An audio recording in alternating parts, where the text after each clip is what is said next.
Welcome to CBS Easy. So, how is a scientist made? Today, we're going to dive into the incredible story of Richard Ebright and see how a kid's fascination with butterflies led him to shake up the entire scientific world. I mean, just think about that, 22. At an age when most of us are still trying to figure out what to have for dinner, Richard Ebright was publishing a groundbreaking theory in a major scientific journal. That's not just impressive. It's like hitting a grand slam your first time at bat in the major leagues. It's huge. So you have to be asking, how on earth did he get there so fast? Well, the answer is the best part of this whole story. His journey to understanding the blueprint of life didn't start in some fancy high-tech laboratory. Nope. It started in his backyard with butterflies. All right, so let's meet our main character, Richard Ebright, or Richie, as he was called. He grew up in a town where, honestly, there just wasn't a whole lot to do. You know the type.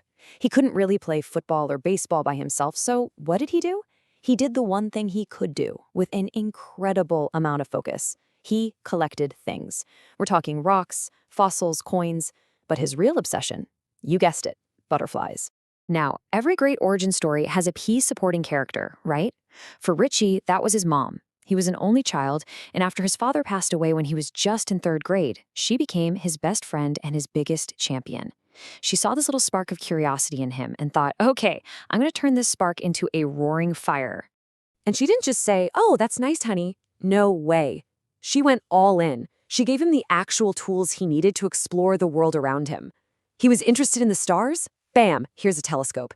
He wanted to see the tiny world up close? Bam, a microscope. Cameras, mounting materials, trips. She was actively investing in his curiosity. And boy, did it pay off. Get this, by the time he was in the 2nd grade, we're talking 7 years old, he had already collected and identified all 25 species of butterflies found around his hometown. All of them. That is just wild for a kid that age. So you might be thinking, okay, quest complete. He's done with butterflies.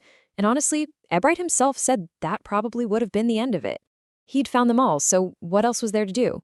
But then his mom stepped in again with one single gift that was about to change absolutely everything. And that gift was a book, The Travels of Monarch X. Now, this wasn't just some storybook. It actually detailed the amazing migration of monarch butterflies all the way to Central America. And for Richie, reading this book was like a door creaking open to a whole new universe, the world of real, actual science. See, the book invited readers to actually help a scientist, a Dr. Urquhart, with his research. So what does Richie do? He turns his entire basement into a monarch nursery. I'm not kidding.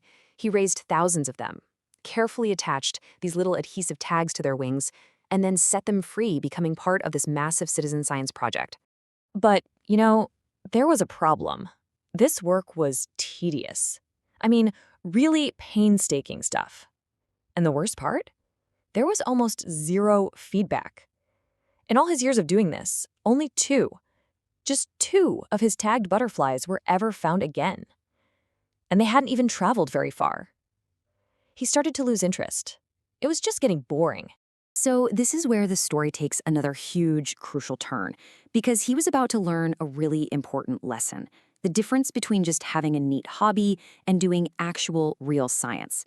And it all came down to a local science fair. Okay, so picture it. 7th grade Richie enters the county science fair. He's got these super neat slides of frog tissues you can look at under a microscope. He thought it was pretty cool. And he lost. He didn't win a single thing. He said it was this really sad feeling, just standing there watching everyone else get prizes. But in that moment, he had a light bulb moment. He realized all the winners, they had done real experiments. They didn't just display something, they tested something. And that is the key takeaway. Right there. That one loss was a game changer. It triggered this huge shift in his mind. He went from being a collector, someone who just gathers and shows stuff off, to being a true experimenter, someone who asks why and how, and then tries to figure out the answer. That one failure probably taught him more than any win ever could have. So he went back with a mission. For his next project, he did a real experiment. There was this common theory that viceroy butterflies mimic monarchs because monarchs taste awful to birds. So Ebright thought, okay, is that really true? He set out to see if birds, specifically starlings, would actually eat the monarchs. His project was a huge hit, and he started winning prizes. And that success really just propelled him forward. His high school years were when his research went from cool science fair projects to stuff that would lead to a truly groundbreaking theory. And it all started, once again, with a pretty simple question. A monarch pupa has these 12 tiny gold spots. Most people just thought they were pretty decorations. But Ebright, digging deeper, suspected they had a real purpose. It just goes to show you, great science often starts from the simplest observations. And just look at this incredible progression. In high school, he proves the spots produce a vital hormone for the butterfly's development. Then he gets to Harvard as a freshman and actually identifies the hormone's chemical structure. And then, as a junior, while looking at X-ray photos of that hormone, he has a eureka moment about how a cell could read its own DNA. I mean, the pace of discovery is just staggering. Yeah, we're talking about DNA, the actual blueprint for life itself. He and his college roommate came up with this brilliant new theory on how a cell reads that blueprint. This wasn't just a small step forward, this was a massive leap in our understanding of molecular biology. Okay, so we've followed this amazing journey from a kid with a butterfly net to a young scientist changing the world. So what can we say is the secret formula here? What are the essential ingredients for making a scientist? Well, first, it's pretty clear he wasn't a one-dimensional science geek. The guy was a champion debater, a public speaker, he loved the outdoors, was a good canoeist, an expert photographer, and, oh yeah, a straight-A student. His social studies teacher, Mr. Weirer, was a huge influence who admired his competitive spirit and his willingness to put in the effort. And that brings us right to the core formula.